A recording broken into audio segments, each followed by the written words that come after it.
Sounds good. All right, we're officially recording now. Can everybody, no, you probably can't. You see my screen now? I kind of froze. It says paused. Okay, on air, showing screen. Okay, now you guys are moving. Sorry about that. No, I'm like, that's our time cue. Well, our clapper board. I'm going to move him because he's. Okay, welcome to this session of online class for Writing Workshop 4. See, the name of my class is so long. Writing Workshop 4, video games and interactive entertainment. No? Writing Workshop 4. Interactive fiction, I think, and was the name of the interactive formats. There you go. Yes, it's very vague. And we're in the creative writing for entertainment bachelor's degree. So it ends up being a very long, so WW4 VGIF in CWEB. Anyway, sorry, making fun of my own class name. I don't have any control over it, so all I can do is mock it. And our special guest speaker tonight is Patricia Pizer. And I sent out a short bio of her. Well, maybe you guys didn't see it. So, Patricia, tell us all about yourself. Well, I've been working in games since 1989, no, 88. Started out working for Infocom, making text adventure games, which I'm still pretty addicted to. Which text adventure games? Did you happen to work on like any awesomeness like Hitchhiker's Guide to the Galaxy? No, that was actually out before I started working there. I worked on their first generation of quote unquote graphic adventures. Right. Which meant that, the text was in the middle of the screen and the sides of the screen had like pillars with scroll work on them or whatever. Yes. I remember them. So that was Zork Zero, which was the prequel to the Zorks. Zork Zero. And I worked on Shogun. We did James Cavell's Shogun at that time. I worked on a game called Journey by Mark Lang. But not the current Journey. No, not the current Journey. Another Journey. Although Journey seemed to be thematic for me lately. Yes. Let's see what else. There was an RPG called Quarterstaff, which some people really loved. It had a really good RPG feel about it.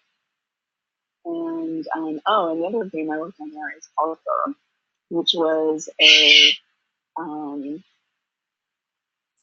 puzzle-based bio sort of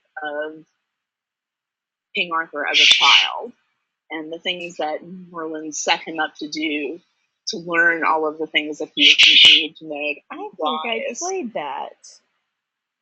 Like you get turned into like a groundhog or something. I have these vague memories of getting totally stuck on a puzzle in that and not getting to the end of it.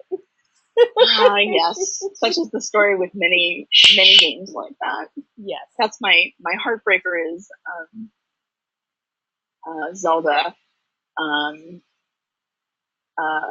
Ocarina of Time, because I was never able to get past one of the boss monsters, and ended up playing the game, which I think is terrible because it was my favorite game. Right, everyone's ever. Like, it's so amazing, and you're like, I couldn't make it past the boss. So that's like I could have asked my son to play it for me, but I had other things I needed to ask him at the time. So that's one of the I don't know, dirty secrets about game developers is that we can't always play all of the games. Like, we're not the super gamers because we're too busy making games to actually get good at playing some of the ones out there that are like super Twitch based, push all the buttons fastest and stuff like that. Right. So right. Sometimes we have enough time to try them. Yes. And move on. and sometimes we watch while someone else gets us past the hard part, and we go on. And we understand that, like, not everybody is just like us. So we have to make games for people who really like having hard parts like that, even though we don't. Oh, I like the hard parts, but I'm a bit of a masochist when it comes to gaming. Yeah, you're better at the hard parts than I am. I'm an easy fun kind of gal. Which sounds really bad when said that way, but refers to Nicole Lazzaro's 4 kinds of fun. And so there's easy fun, hard fun, transformative fun, and people fun. There we go. I was going to have to grab a book and look at this. But I didn't have to because you remembered. So I'm an easy fun addict. All right, so we got you up through Infocom. What did you do after Infocom? So I left Infocom when it was shut down by Activision, our parent company. Even though Infocom is still like... it's a brand now. It used to be a group of people. Right. And now it's just a brand. Because that's how the game industry works. Yeah. Well, yeah. Okay. So, let's see. After they closed down Infocom on the East Coast, I got extremely drunk because it seemed to be the thing to do at the time. I understand. We do that. Everybody in the office thanked me because somebody had to get ridiculously drunk, and they were glad that I volunteered to do it. And I ended up spending some time away from the game industry doing systems analysis. Systems analysis. Which is really not very different from doing game systems. But systems analysis for like what? For big banks like Chase Manhattan. Okay. For doing, you had written a check. This is going to sound really archaic. You had written a check and somebody cashed the check and you needed an image of the check for your tax purposes. Right. So you contact your bank and you say, oh, I must have a copy of my check. And so I made software to optimize efficiency of going and retrieving microfiche to take pictures and produce like photostats of your check to be sent to you. I think my students don't even know what a photostat is, but that's okay. Probably not. Let's just say it was kind of pre-Xeroxy. Right. Okay, so, but let's clarify a little bit. Does that mean you're a programmer or just somebody who knows how to think through systems very well? A systems analyst, I worked for the programmer kind of as a hand-in-hand setup. I would design the stats, whatever had to be going into places, and he would program making them go there. Right. So you would basically tell him, this is what it needs to do, step by step by step by step. Right. And then he would make it do it. Right. Okay. So, and we had our desks next to each other and just stuff back and forth. And you're right. That is very similar to how game designers work in the game industry. Yeah.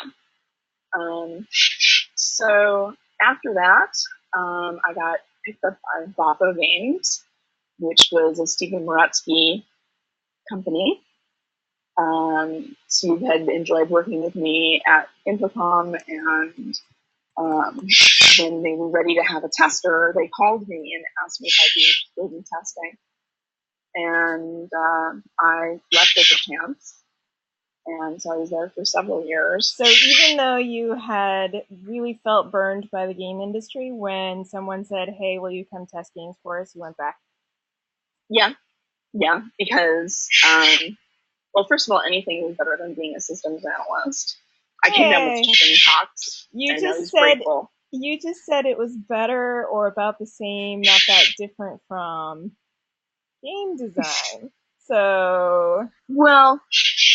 No, there are other things. Other things come into place, like the feel of a place or the corporate personality. Right, working for a bank culture is very different from working for a game company.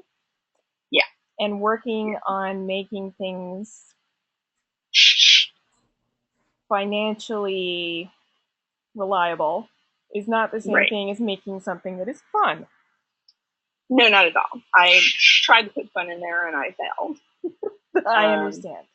But I tried, and a couple of people got a couple of jokes, and so maybe they laughed. Good enough. Okay. So WW4 was a great experience. And what did you do at what games did you do at WW4? Well, I came in as they were in the testing phase for a game called Hodge and Podge, which was a 2-player hot seat game that had a fairy tale, and basically the heiress princesses have been kidnapped, and Hodge and Podge, princes from nearby kingdoms have come to find them. Okay. And you get to play as the princes, not the princesses. Yes. Okay. We had a sequel planned called Mission Mosh, but yes, these things are this way. So maybe it'll come out next year. Yeah, maybe. Things have been so retro lately. Yeah, I know, right? Okay. So Hodge and Podge, and then which we would get fan mail, tons of fan mail for, because like these grandparents who bought the game to keep their grandchildren entertained while they were there, they wrote us letters that after the kids had gone to bed, they would boot it up and play. Yeah, so I thought that was pretty good. And we also did the Space Bar, which had a 1,000-page interactive script. I ended up working 100-hour weeks. So 1,000-page, is this in script format or is this in Excel? This is in script format. Okay. So if this were a movie, it would be 1,000 minutes long. Yes. I can't do the math. I have to grab my phone. It's a lot. We had 5.5 hours of recorded audio that was all animated. Oh, so this was not just, you actually did record it all. Oh yeah. Okay. All right. And then we had to go back and write a few more that are in this text. Yes. As you do, because you have to fix it in story. Okay. Yep. So, 1,000 pages, and you were writing this, or you were helping write this? The outline of it was there, and some of the lines were there, and some of the pieces were there. But I wrote the majority of the dialogue, and there was a heck of a lot of dialogue. I frequently sequestered myself at my house, which is about 3 miles from the office, just to get like total quiet. Did you have a bird at the time? Yeah, I was just noticing, oh yeah, except for the cockatoo. He's not quiet at all. No, he knows I'm talking about him, so he's squawking. I know. I recognize the ha-ha squawk. Yeah. So let's see. After Botho, I went to work for Harmonix. Harmonix, okay. Yeah, Guitar Hero, Rock Band, Frequency. So were you working on those games, or were you working on something else while other people were making those games? I was actually working on something else. I was the PR director. My boss from Botho, who's the CEO of the company, called me and said, look, I know you're looking for a game job and you can go interview anytime you like, but I need a director of PR and I need it today. And I'll pay you this much a week and you can interview anytime you like. So what do you think? And I was like, I think that sounds like money every week. Yeah. So, all right, I'm going to ask you to tip your camera again a little bit because you've shifted and we can't see you quite as well. There we go. Yeah, where? Thank you. Yeah, no problem. Okay. Just little. Yeah. All right, so you did PR for a little while. Yes, but it was PR for games. Which is better than a bank. I'm sorry? Which is better than working for a bank. Oh, God, anything's better than working for a bank. Okay.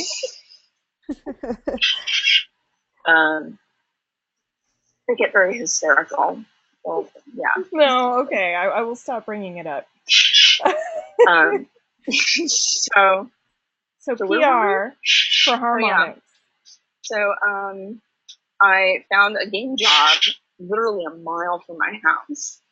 So nice. I said au revoir to Harmonix, and they had found somebody to take the job full time. They were like, great, she's in, she's trained, I'm out of here. So I worked at a company called Cognitoy on a game called Mind Rover, in which you built little robots to go out into arenas to compete with other robots. This sounds like fun. It could have been a great game, but it was I would design something, and then the programmer would come in at 10 o'clock at night and be like, that's not how I'm implementing this. I'm doing something different. And he'd do something different. Yeah. Can I get this changed? No. Is there any way to save it? I don't know. And it ended up being really programmery, which was sad because it was meant to be accessible to anybody. And if you wanted to get down into the guts of it, you could, but you never had to. So, as Jesse Shell put it, that was a great game for the 6 people who played it. Thanks, Jesse. Yeah, thanks for that vote of confidence. But I do have to stop you here for a minute because one of the things of the class is called writing workshop, and that does mean that I make my students work in teams. Mm-hmm. And I think I just heard you talk about a team experience that was not 100% fantastic for you. Well, no, that was not an ideal setup. Also the CEO was wishy-washy. So if I went to him and I said, look, this is what was supposed to be implemented, and this is what got implemented, he'd be like, oh, yeah, but he was afraid of losing the programmer, that the programmer would just say, oh, go shove it, and leave. So the boss wouldn't stand up to the programmer. Right. It's like, all right. Okay, I tried warning you about this, but I'll go my way. Yeah, but you got it shipped, which is better than some teams that self-destruct. Yeah. So you got your game out the door, and it was a great game for the 6 people who played it. Yes, and it was an early online experience for them. Okay, Cool. of its type. So, yeah. Let's see. It's funny how like these people who are gamers really get caught up on like what the game of the year is, and like, oh, I played Halo, I played Doom, and they kind of forget that hundreds of games get made every year and have been for the last 30 years. And some of them are an awful lot of fun, but and lots of people work on them and get paid to work on them, but they're not all Halo. Right. Thank goodness. Right. Not that I hate Halo, but there are lots of different kinds of gamers, and not all of them like to drive little trucks around and shoot people. Sorry. So that's true. I actually strive to make games where that isn't what you're doing. Okay. So did you stay at that game job, or did you move on when you realized it was not going to be? I moved on when something better came along. Okay. And that something better was Turbine. Okay. And I ended up being a creative director at Turbine, working on Ashland's Call, and then Ashland's Call 2 I was creative director for. Until now, I was going to say, now there are some games that people might recognize and be like, Game of the Year, awesome! So, I'm kind of using that as an example of, look, you pay your dues, and then you get to work on the really cool stuff. And at the same time, you don't know if the one you're working on right now is going to end up being the really cool thing, or if it's just going to be fun for the 6 people who play it. You don't know while you're making it. Nope. So you might have a hunch, though. Did you have a hunch with Asheron's Call? Well, I had more than a hunch with Asheron's Call 2. And, wow. A sequel is always a little safer, which is why they get made. Not safer. Well, I had spent a good amount of time studying the AC1 community and how they like this system or dislike that system. And so my design was, okay, there's nothing wrong with AC per se, but there are things that can be improved. There are systems that people aren't happy with. I can, massage that into a quote unquote sequel, but really almost a patch. Yeah, it's systems that never felt really integrated, things like that. So I had this 400-page design document, and we changed presidents. We got a new CEO who's actually has there's a term in the industry called androcizing, and it's after him because he had a reputation for coming in, firing all the middle managers and hiring in his friends into those positions and going from there. So he came in and he had very strong ideas about why. And he told me that we should be making Diablo. And I said, really? I've had that experience before, where you're three-quarters of the way done with a game, and the boss comes in, or a new boss comes in and says, hold the presses, we should actually be making this other game that just came out. Yeah. Right. Yeah. It's like, well, but our audience doesn't want Diablo. Right. They're already playing Diablo if they want to play Diablo. They want to play a different game. And I had a meeting with him where he tried to explain to me that this is what people want. They want to have Diablo. And I said, well, then why don't you call it Diablo and not Asheron's Call 2? Because there are expectations that go with that name, and they are not going to be met if you give them Diablo. Yeah. I was like, I'm fine doing it. I'm happy to do that. You pay my pay. Don't call it AC. Yeah. And when he got the design down to less than 18 pages, and got the summation of the game down to avatar advancement through social hunting. I started to feel a little distressed, and then he made me take out the word social, and did away with vendors in the game, and that was when I left. You're like, this isn't, no. Yeah, this isn't an MMO anymore. Yeah. This is, Diablo with other people in your space, but not as good as Diablo. So anyway, I went from there to Ubisoft to work on other MMOs, including Uru, which was Mist Online, which has been revived actually, and it's online again.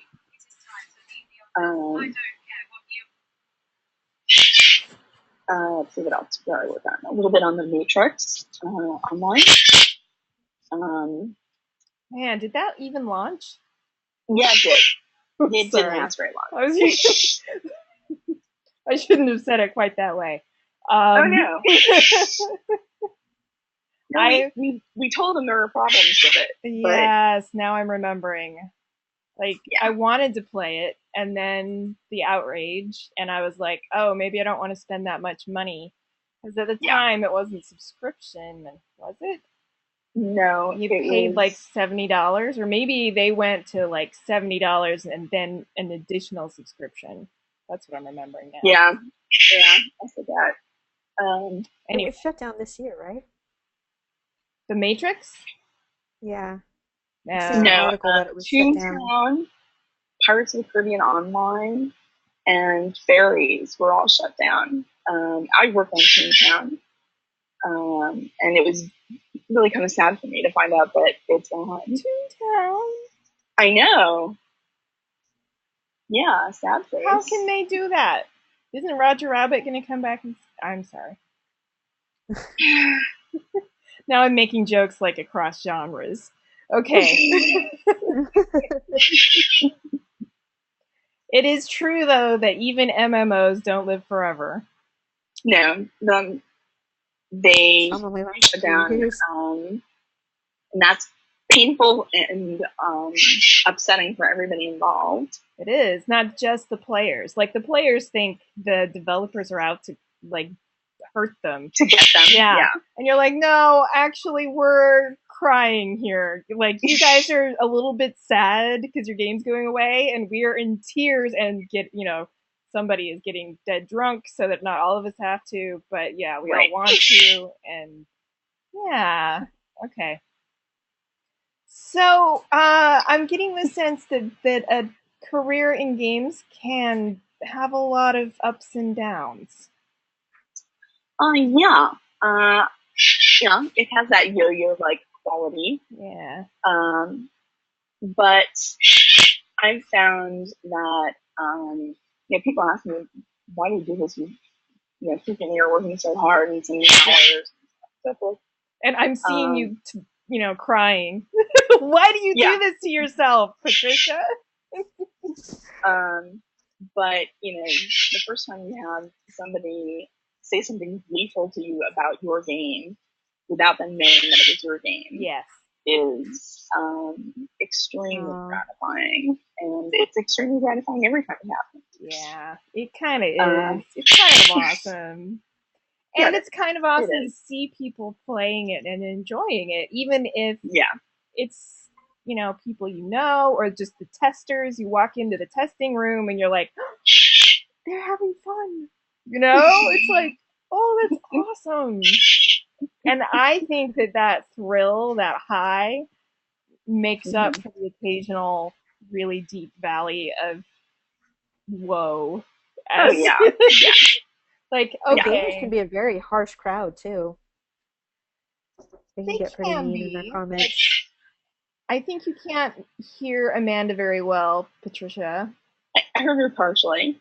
She was commenting on the fact that gamers online in communities can be harsh about their feedback. Oh yeah. when they don't like a game, and I know you And encountered that. especially because a lot of them are into trying to get into the game business themselves, so they think they know better than everybody. That's usually the kind of the tone that I get when I hear them talking. Oh It's like they yeah. know how to make the perfect game, so then they hear other people and it's like, If only you would listen to us, the gamers, who know nothing about how to make a game. Yeah, yeah. I remember the last guy that I worked with who had, this, and I gave some idea for me, and it'll be great. And we hired him and hired his brother as a tester. His brother was a great tester. He was the only one I knew who could make it all the way through the game that we were testing at the time, which was Sinistar Unleashed, in homage to the original Sinistar stand-up arcade machine. Oh my gosh, Oh, gamers are such geeks. it gets better. I did the death screams. You were the voice for the death screams. Yeah. Awesome. Just shows you how small the business is. It does. Okay. So you've got voice credits on Sinistar. Oh, and Sinistar I have a voice Unleashed. Unleashed. Right. Okay. Yeah. I have another voice credit in Ashland's Call, because there was like a little recorded thing that you could do. And so I'm speaking some language that is not ours. Okay. If I remember correctly. Okay. That's an easy dialogue to write. Yeah. Okay. Yeah. All right. Okay, so Sinistar. After Sinistar, what did you do? Well, I made a bowling game. Yay. Brunswick First Strike Bowling. Okay, all right. We called Better Than Bowling Deserves. Because the two lead programmers on this game, one had a PhD in physics and the other had a PhD in math. Oh. And so the game was unbelievable. It accounted for the wax patterns on the floor. Yeah. I can just see them going nuts with that and having a lot of fun. Oh yeah, and the wear pattern from what happened on the lane, it changes the math, and in a place where usually the whole scene was 1,200 polys, every pin had 1,200 polys. This was graphics cards to their limit, and it's a bowling game. I love it. Yeah. Wow. That's why we called it Better Than Bowling. Buy a new computer who the hell cares? So that you can play your bowling game. Okay. But I did the mocap of the female bowler. Hey. Yes. So you should have an acting credit too. Yeah, them sticking balls to my outfit and having me bowl. It was really funny. I'm bowling in somebody's basement, right, with a bowling ball into a beanbag chair. So people often think of it's got mocap. That must be this high-tech thing in a big studio somewhere with lots of green screen. And you're like, no, this was somebody's basement, and they were just putting gluing ping pong balls. Yes, gluing ping pong balls to a unitard for you, probably. Yeah, exactly. Yeah. The funny thing though was they ran back the very first one, and they started laughing. I'm like, guys, what are you laughing about? I did my best. This is this kind of personal. It's a little embarrassing. And they're like, what's going on? And they both look at me and they're like, you're a girl. Look, you walk like a girl. And this was just from seeing, the skeleton outline. They could tell that my hips were different and they moved differently. Yeah. And after seeing this guy bowling for months on end, they're like, my God, you walk differently. So it was just showing them a stick figure, basically, on the screen. Yeah. And they were going, oh, it's different. Yes, yes. You're like, no And shit, Sherlock. yeah. Well, that was the job where I was one female in 32 guys. Mm-hmm. Okay. So I played down my feminine side a bit. Yeah. Uh, and I can see where, like, I mean, it's a bowling game, mhm. so that feminine perspective isn't necessarily going to make a big difference Oh, no, on a not at bowling all. game. But still, it's you know, it's still not all that uncommon to be the only woman on the team. So Yeah. Yeah. So, and it does take them by surprise occasionally to remember that you're a woman. And that was yes. the case of it right there. Yeah, exactly. It's like, I Oh, look, the stick figure you generate looks different. Yeah. I mean, I would dress very, like in baggy things or whatever. And like, I was not into having a discussion about whatever. So the black t-shirt and jeans. Yeah. Mm-hmm. That's how you blend in. The big baggy black t-shirt. Yeah, right. So from there, let's think. Or like, there's a space. I don't remember. So after Turbine, yeah, I got to Ubisoft, and then I went to Disney, which is where I worked on Toontown and the others. Then I took a break from Disney and went to work with 42 Studios, or 42 Entertainment, working on an ARG called Last Call Poker. Yay! And it had a website that the conceit was that you had to be dead to play. So when you were filling out your registration form, it asked you the date of your death and how you died, and things like that. It was a really fun ARG in that it had a live element to it where we had, live events. Yeah. It was really fun working puzzles. It was very thorough as a learning experience for me because I played. So the website is theoretically put up by this guy, Uncle Lucky, and Uncle Lucky has done this to protect his niece from blah blah blah. Okay. And his niece, who is cute and has brown hair and is in danger. Yeah, exactly. Sorry, that's a joke in the old.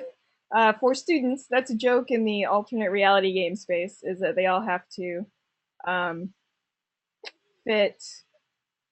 They all have to feature a woman, a young woman with brown hair who is in danger. Yes. And it's funny because they were looking for a blonde, but they couldn't. And I showed up. This is a very funny story. I showed up at the audition that they were doing for this role, and they're looking at like I walk into the waiting room and it's full of Malibu Barbies. I mean, as far as the eye could see, there were Malibu Barbies sitting there. Yeah, it had a Stepford feel about it. I bet. And, in LA, right? Right. Yeah. And I haven't met the guys that I'm going to be working for. I've only met them over the phone. And this is Alon Lee and Jim Stewartson, who is a writer as well as an ARG specialist. All right, hang on for a second, Patricia. Yeah. Amanda? Yeah. What is the name of our alternate reality game teacher? I'm blanking on his name. Oh, he was the one that was in charge of transmedia. Let me see if I have the folder. Oh, you just blanked it too. You're like, I don't know, who's a teacher? I think she might know him. That's why I'm making you dig it up. And so, Patricia, Amanda dug around on Unfiction and says that they still have an open forum for Last Call Poker. They won't let it die. Oh, that's sweet. It's funny. I ended up becoming friends with one of the players because I processed his email, and he was one of the people who totally played along with the fiction. Yeah. And he would write these letters that would just hit me and like make me cry. You'd be like, oh. Yeah. And it was like, oh, you so totally get this and get into it. And so after the final event, I went and introduced myself to him, and he was a lawyer. And I convinced him to leave law and become a game designer. So that's what he's doing. Is that somebody I know? He lives out on the West Coast, and his name is escaping me at this second.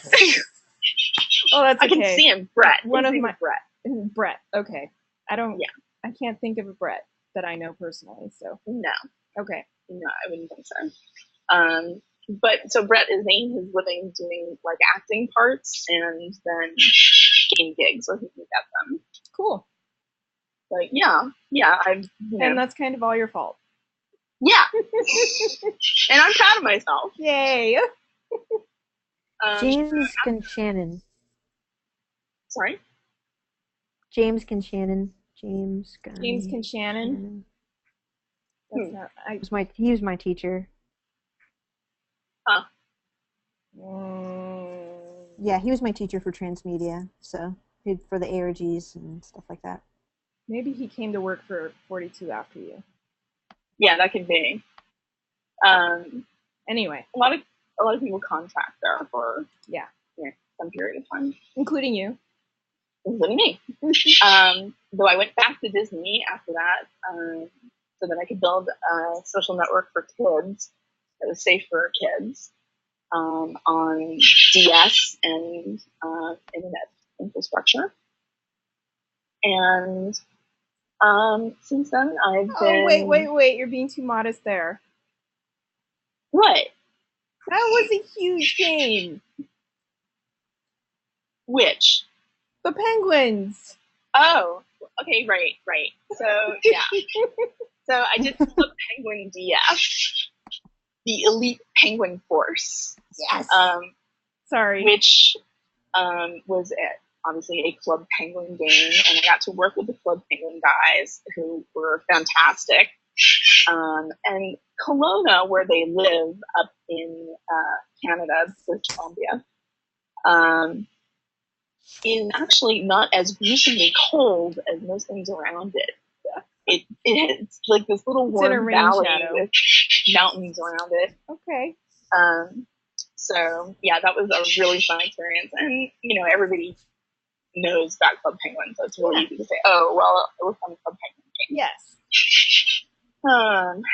And most recently, I did contracts for a while, and then I went to work for ZG Games, which I believe is now defunct. I think they're holding on. I don't know. Anyway, so you were creative director there. Yes, I was creative director there. And they did some Facebook games and some mobile games and stuff. And then you're starting your own company. Yes, I am, here in Portland. Wow. So starting out with some kind of easily approachable things, and then hopefully working my way up to doing a great adventure game in a way that hasn't been done in a long time. I told people you were working on games for kids. Is that still right? That is still right. Yay. My first couple of projects are children's games, and part of that is I'm starting out on my own with just a couple of people. I wanted to really try to contain the audience. Yeah. So it's made for 3 to 5 year olds, because I'm seeing a lot of moms like handing their iPads to their kids constantly. So that's that. So you're not trying to make a game for everybody. No. See, a lot of students in the game design program, and I see it somewhat here as well, start thinking that they need to make a game that everybody will love. And that's not going to work, for one thing, and for another, scope. Yeah. Well, if you're going to do that, do 5 smaller games that are all good. There you go. Yes. Okay. So, that's a long history of what you did to get now where you are today. Let me ask you some more questions, since I have writing students now. If you were going to hire a writer to help with your games, because you're mostly a designer, although you've done some writing, right? Oh, yeah. Okay. If you were going to hire a writer, what would you look for?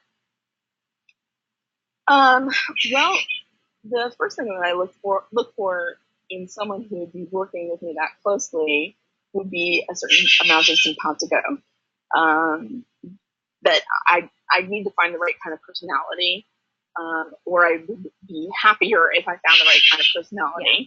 So it's that team working thing again. Someone you can depend on, someone you could work with at 3 o'clock in the morning when you're all tired and the publisher just told you it has to be on a different format. Oh, yeah. Yeah, exactly. Because that never happens, right? No, I've never seen that happen. I've never had a VP of a major World Bank call and we just lost your video. Oh, no, it came back. That's what you get for saying major World Bank. Thanks. Yeah. The FBI had to start their scanner again. I know, right? We hit a word that Club Penguin didn't set them off, but that one did. Yeah. So these things happen. Right. So things get changed. You run into problems midway through. The program that I've got people using in my class is called Twine, and it's, I'm going to say, quirky. They might say that it is a demon spawn from hell, but it's really a little finicky and a little buggy, and you have to figure out how to treat it nicely, and then it's no problem. Yeah. So students have different experiences with this program, but it simulates in some ways those unexpected crazy things that happen in video games when, holy cow, you have to change things all over again because of something that was out of your control. In this case, it may be because the program just crashed and you can't, lost 3 hours worth of work. But in the real world, it's often something much more annoying, like the VP of a large bank calls up and says, "It will now be Diablo." Oh, no. Her thing was go and say nothing is working. Oh, that's helpful. Yeah. I was like, okay, that narrows it down for me just a tad. Maybe you could. Is the computer working? Okay. Is the power on in the building? So that actually brings us to something my students run into as well, which is less than helpful feedback. So do you have advice on how to deal with feedback that is inadequate, vague, and confusing, and maybe sounds dumb?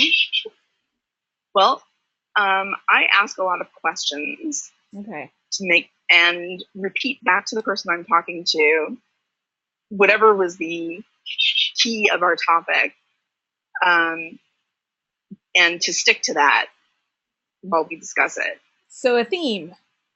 Yes. I have our students talk about, hey, what's the theme and what's the central conflict? And so let's talk about your feedback in relation to the theme and the central conflict. Because then we all remember what it is we're talking about and how it relates or it doesn't. Okay. So what did you call it, though? You didn't call it theme. You called it something else. Gosh. We could just rewind, But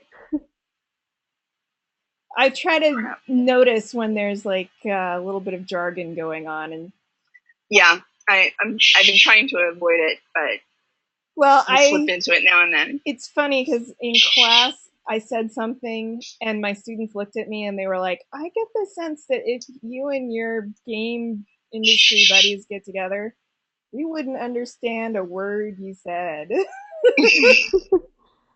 Because I had said something about FSO being borked. FSO is the platform they use to turn in their homework. And I was like, oh man, I'm just so sorry. It's just borked. And they were like, we get the meaning from the context, but what? So, yes, I call things a plot summary that other teachers in the program call something else. And yeah, there's some jargon differences in the game industry. But yes, they do, like, they have things that they translate to, like theme. Like, that's what you were talking about. You just used a different word. Anyway. Right. So we were talking about what you do with feedback that's weird or doesn't make sense. And you were saying ask questions and talk about it in comparison to the original point of the game. So anything else? Like be nice? I try to get people to go through and identify exactly what it is that's bugging them. Because they don't necessarily have the vocabulary with which to express what's going on for them. Yep. Something that we take totally for granted. And, even here in an academic setting, that we expect people to know what we're talking about. It's unfortunate because it's a shorthand that so many of us know that we can easily communicate a lot of information in a few weird little syllables. Yes. So I can call you up and say the balancing is off on the NPC that you encounter on level 2A, and you'll know exactly what I'm talking about. Yes. Yes. And that's the thing, is you have to know your names forwards and backwards. Yeah, that's true. You get to the point where, regardless of how much you love this child that you've created, you detest it at some other level because it's driving you crazy. But and if you have to hear that music one more time, you're going to go postal. Yes, you're ready to send it out the door. But that's one of the things that helps you release it to the world, is like, I can't look at this anymore. Everybody else, I hope you enjoy it, because I hate it now. Well, then the problem is that if it's an online game like an MMO, well, you've just bought a ticket for yourself on a one-way trip to Heartbreakville. That's true. That's true. A lot of support, and then, it takes a dive. And, it's very hard to see something that you put a lot of love into, and craft. Yeah. To see it go away. I'm still a little stunned about Toontown, because I really enjoyed working that. I understand. My recent Jet Set Secrets got shut down after a mere matter of months. It did not get a chance, and it was ruined by the PMs who messed up the balancing. Yeah. On the time sinks in the engagement economy. How's that? Yeah. Well, remember, I have my own heartbreak from last year too, of Thoroughbred World. Yes. So similar online game that just didn't. Well, it was so customer driven. They got so tangled up in the design. It was the people paying for it who don't know anything about design started fixing it for you. Yes. when it wasn't broken. What fixes they made. Yeah. But you know, if you're doing work like that, you deal with that. If you have to do what the people who are paying for it ask you to do. Want you to, yeah. And that's part of taking feedback and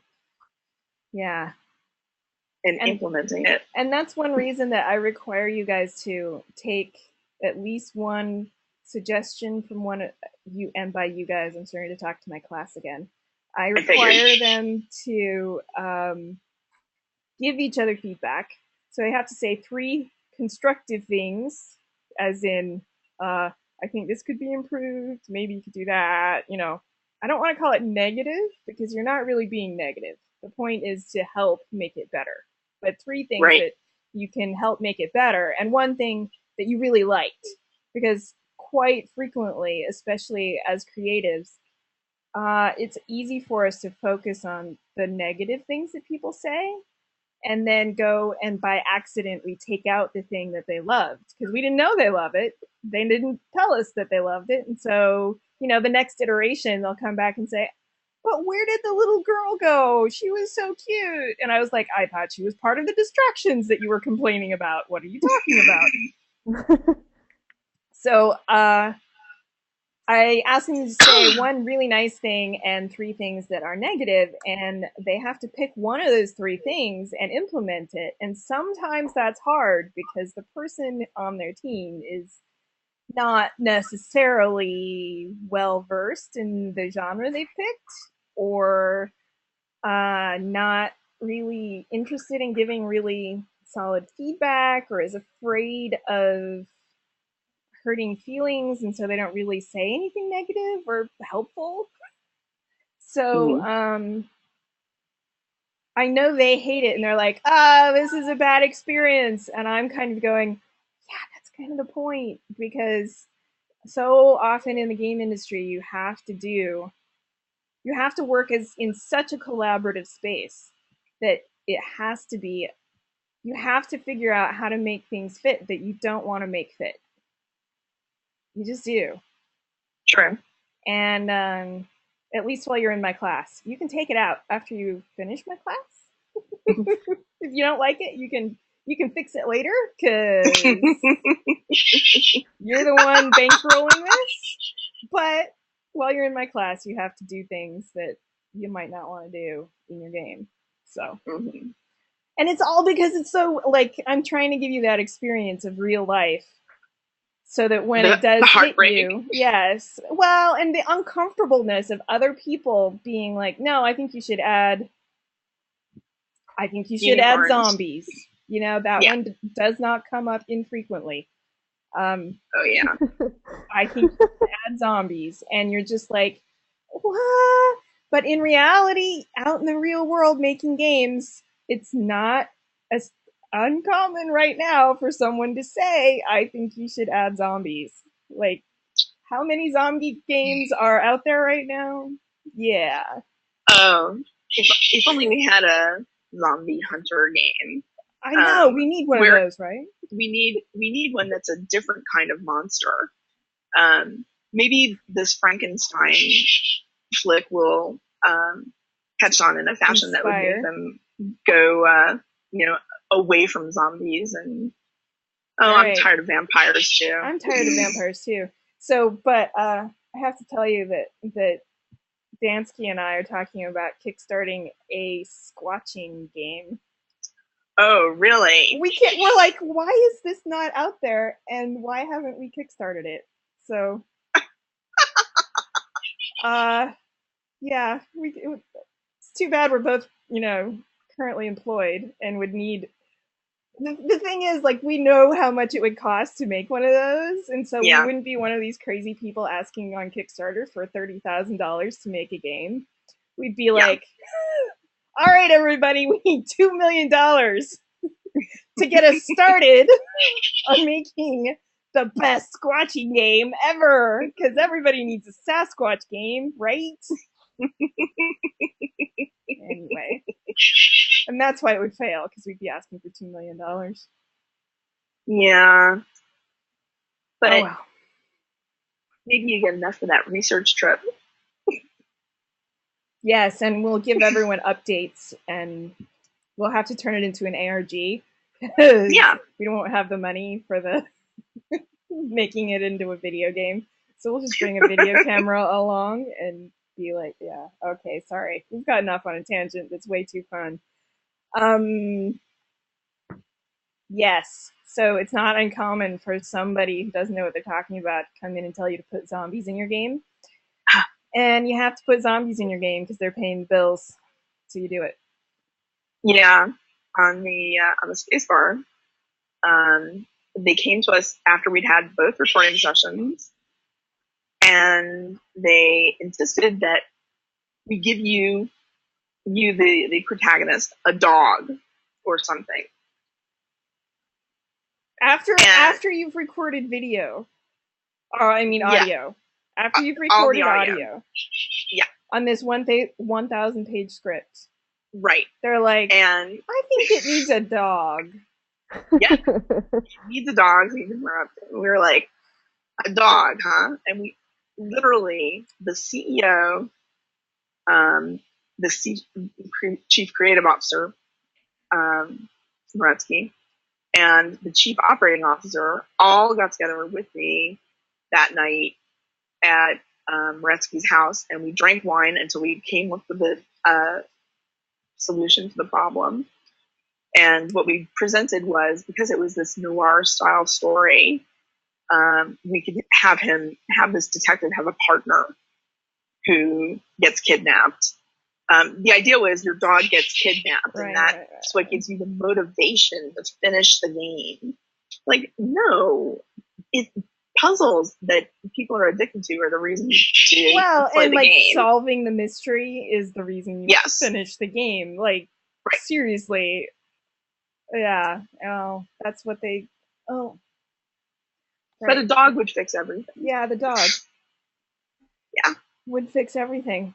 All right, so you turned the dog into a partner, and they were still okay with that because it satisfied their need to have somebody kidnapped. Yes, exactly. Yeah. Okay. But, and that we had to kind of develop this relationship between them, which, had to be done in text. And, it was sad. But these things happen, which is why I decided to open my own studio, because I'm tired of having these things happen with other people. So now you get to be the one who comes in and says, it needs zombies. Yes. I'm telling you, people. It needs a cockatoo. Maybe a zombie dog. A cockatoo.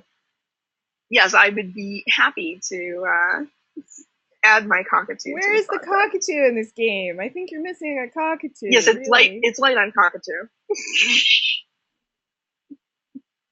Oh, I'm sorry. I just wanted to get him riled up again. Oh no! Okay. He's been laughing when I laugh.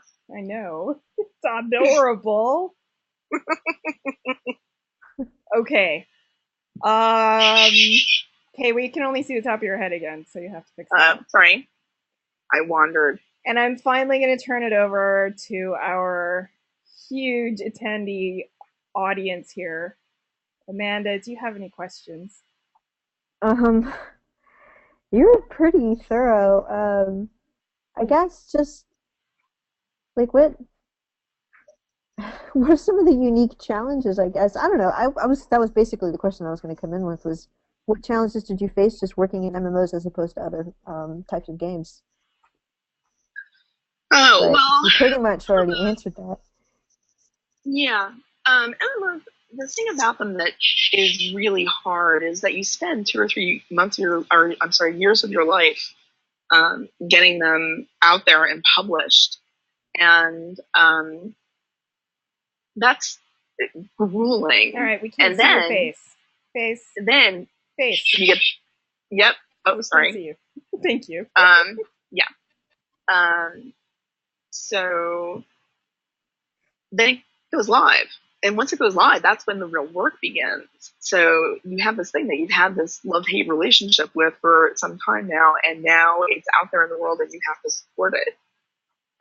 Which, comes as a surprise to people who are used to putting a package on a shelf and saying, there it is, it's done. Aren't we excited? Walking away. And, yep. Yeah, because you have to keep creating content for it. Well, that was actually something that I thought Ashwin's Call did beautifully, because once a month you got an update, and it, was new content for somebody. Sometimes it was elder games, sometimes it was newbies, sometimes it was a middle quest. It was always, maybe sometimes it was just bug fixes, but every second Tuesday of the month, people got something from Ashwin's Call that was new. And I thought that was a really good way of keeping up with your public, because you can't do something in a trickle. You can't test it. You can't be sure of what it's going to do. So it was really good to get it in people's hands. But then immediately that would spark a flock of problems that you hadn't thought of before. Yes. So yeah, and not necessarily problems that, like, sure, there's the complaints from players that you just nerfed their favorite thing, but but beyond that, it'll sometimes break things in the game that you thought were working perfectly and wouldn't even have any interaction with this new thing that you just pushed, and suddenly everybody over on level 12 has gone pink, and you're like, what?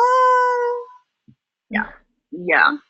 It didn't do that 10 minutes ago when we just tried it on the server at home. Yeah. And everyone's looking at it right now. Yeah. Oh god, that must be so nerve-wracking. And they're gonna have it up on Kotaku in like 10 minutes. Yeah. That's the joy of making games public. Yes. So you kind of have to encounter them as, like, I kind of tend to think of them as fellow collaborators, the players. That's how I approach it, is that we're all making this story together, and it's really, really easy for game developers to start thinking of their players as the enemy, just because the players come at them with so many, like, attacks. So the way I turn that around is to say, the player is not your enemy, the player is your collaborator. And just like other people on the team, they may be right and they may be wrong. So you have to make sure that you understand what it is they're really talking about. And what they're really talking about most of the time when they're saying, oh, you just nerfed my favorite character, what they're really saying is that I'm not as cool as I used to be. And, like, you didn't give me something to compensate for taking away my coolness. So sometimes you can compensate in the next push, or see it in advance and be like, all right, we're going to nerf this character over here, but this character class, but we're also going to give them this really cool armor. And sometimes it works, and sometimes they're like, you're just doing this to make us feel better. Well, yeah, we are. With one hand and take with the other. Yeah. Like, we're trying to be nice. Sorry. Yeah. All right, I took over your answer a little bit. So we were talking about how it's different to create for an MMO versus other kinds of games. And because it's like a live, breathing thing that doesn't stay the same. It's always kind of like a persistent world. Right. It's I would say it down just a little bit more. We've got just your eyeballs. It's very funny to me. Oh. But all right. Thanks. No problem. Well, it's because I keep sinking down on the bed. We're getting too cozy. So, that tells me that we've been going on for too long here. It has been almost 2 hours, so we'll be wrapping it up soon. But okay. All right. Now that I'm in a better position, so it does illustrate the fact that game developers, we do kind of like to work from home. So well, I'm actually working from an extended stay hotel. Right, that too. We do a lot of work in hotels. Lots of work in hotels. That's true. And people who are taking classes online are getting a little bit of a taste of that, working remotely kind of thing. So, hi, Broody. Sorry. It's all right. You got to do what you got to do. Yeah. All right. So, the living, breathing world of the MMO. Right. I'm a little worried that MMOs are going away. What do you think? I think they've had their major run. They're no longer like the best next big thing. Yeah. Right. We're not going to see that come out of that space. People have stopped trying to make the next WoW killer. Right. Yeah. The problem is they're extremely expensive to make. They're expensive to run. Super expensive. And if you don't get at least 100,000 players, you don't have critical mass.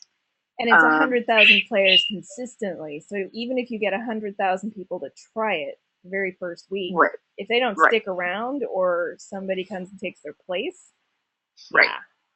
It's just you're dumping money into a money pit. Yeah. Yeah. Yeah, definitely. So even though you've just poured your heart into this thing for 2 or 3 years, and you're trying to make this an exciting experience online, like, man, if the marketing people don't do their job, talk about teamwork. We all have to work together. And that includes working with marketing. It's so easy to get like antagonistic with marketing because they just want to show the busty girl and the, and the shooting and the pew pew pew. Yeah. And you're like, no, there's so much more meat to this game. And they're like, sorry, I'm saying all this about marketing and you have a degree in public relations. But... No, it's all right. I don't like most PR people. So why do you think I make games? But it is a key to, like, you've got to get your stuff out there. I do talk a lot. I tend to rave a little bit in class about how nobody knows what's coming next in games right now. And so there's all this opportunity. You can do anything. And who knows, your thing might be the next big thing. Yeah, that's very true. But the hardest thing is that getting it into people's hands, getting people talking about it, getting it so that they can find it. A current problem right now is that on the Apple store, hi, Birdie. If you go looking, like, you can type in the name of the game, exactly what the name of the game is in the search bar, and you still won't find. It won't bring it up in the like list of, oh, we found all of the things called that, except the one thing called that. All the results. Yeah. Yeah. So you have to learn how to do the marketing and how to, or you get somebody on board who knows how to do it and not make them your enemy just because they're trying to do their job. Indeed. Sometimes they give you feedback that doesn't make sense. You need to work with them and help them understand. There's a lot of learning that has to happen. Are we going to get a Buster Keaton cameo here for a minute? We can show you Buster. I was going to say, I can tell that you're talking to him. Hello, Buster. He's like, I don't know what this is, but I don't like it. He generally like goes for my phone to chew on it.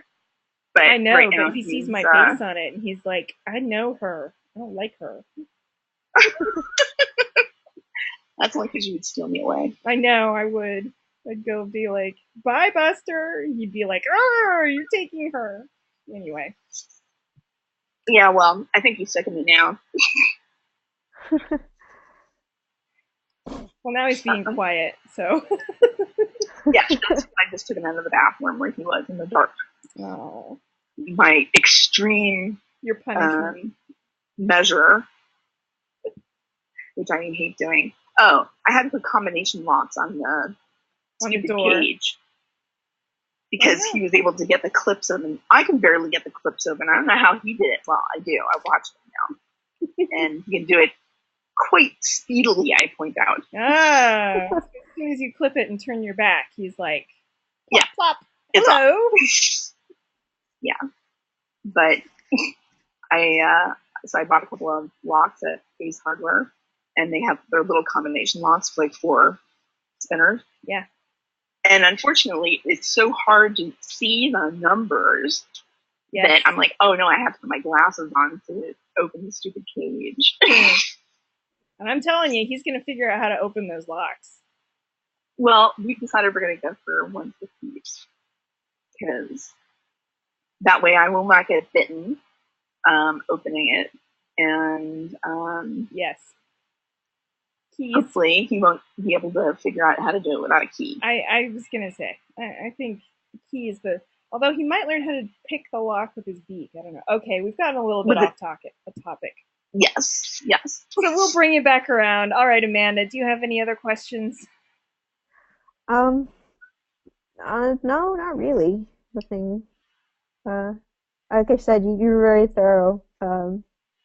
Just kind of talking about your career, so I appreciate that. I think I wanted to ask a little more about what you want to look for in a writer, because you said somebody you could work with, but then you didn't mention anything about the process you would go through. So right. Well, I kind of keep a running black book, to call it, something, of people who I know who I'd like to work with. Yeah. That's like source number 1 for me. That's true. I've been in the industry for 25 years. I know people. You pretty much know everyone in every job, so it's just a matter of calling them and asking if they're available. Right. Which is very exciting. It's a good place to be. So last night we were talking to Matt Forbeck, and he was saying that he's in a similar place, but also in that, like, if somebody comes to him and says, hey, do you have time for a job? He says no and recommends somebody else. And I was reminding people that that's how most writing jobs happen in the game industry. Is I'm too busy, but I know this person I have worked with for a few minutes, or I've seen some of their work over here. Have you seen their work? I would recommend this. I've worked, I've talked to them. They're a nice person. I'd recommend them. And most jobs are gotten by word of mouth, I guess is the way to put it, instead of job listings. Yeah. So. You could call it networking. Yeah, you could. But then you get confused. Nepotism. Yeah, I was going to say, but then you get confused about whether you're talking about cables or people. And so, anyway, word of mouth. Social networking. Recommendations from people you know, but of course, if you're looking at someone that you don't already know, I'm assuming you want to see samples of their writing, things they have done, and you want to know which parts they did and which parts somebody else did, if they worked with like an artist or somebody else. Right? Yep. Okay. So I have people making a game in Twine, which is mostly, some people are adding pictures, but almost entirely text-based. And it's a lot like Choose Your Own Adventure, but you just click the choices instead of turning to page 25.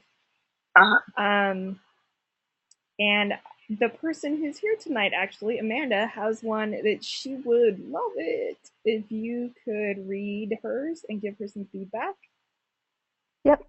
Sure. So I will send you the link, and if you can send an email back after you've had a chance to look at it, unless you want to do it live right here and get it out of the way, because I know you're busy. Oh, no, that's cool. I can take the time to do it. All right. I'll send you a link. And awesome. Thank you very much.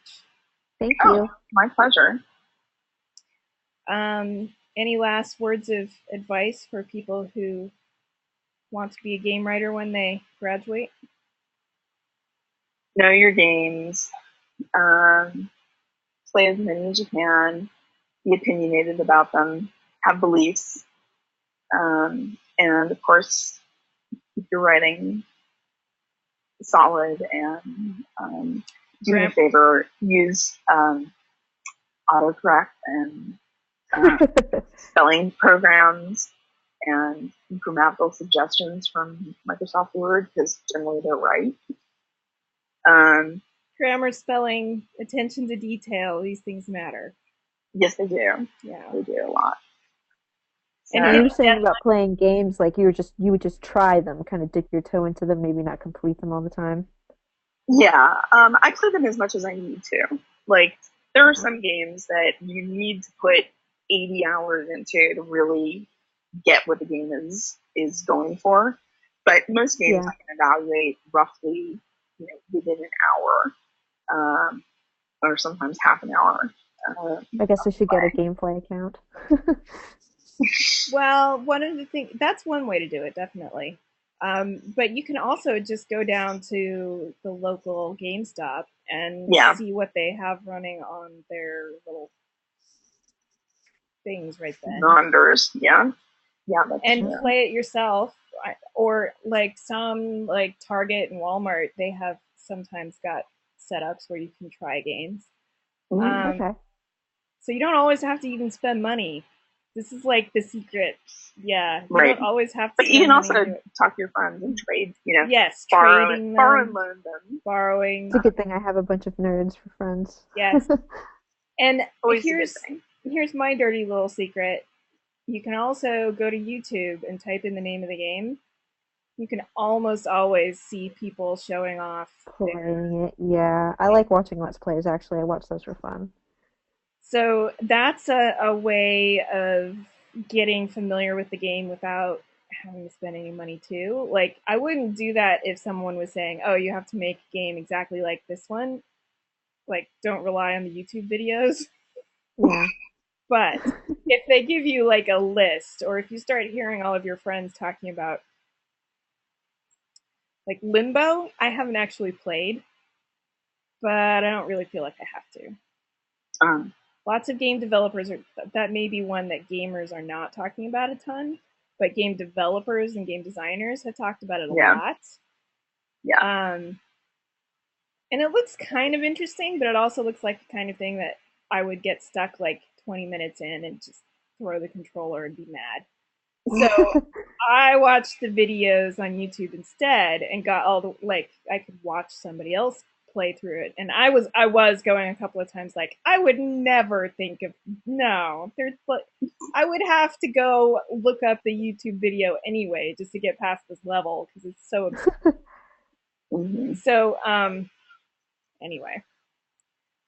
Okay. Yeah, so it doesn't like just so now I can hold an intelligent conversation about Limbo, but I haven't had to spend 80 hours trying to beat the level 12 with the frightening little kids that are trying to kill you. Yeah. That sounds appealing. It's really dark. It is. Really? I wouldn't have guessed. And it's all black and white. Ooh, well, that can be darker. And the ending is confusing. That's what most people were talking about in the game writing community. Was like, oh my gosh, the ending of Limbo. And I'm like, dudes, do you know what Limbo means? You haven't been there yet, have you?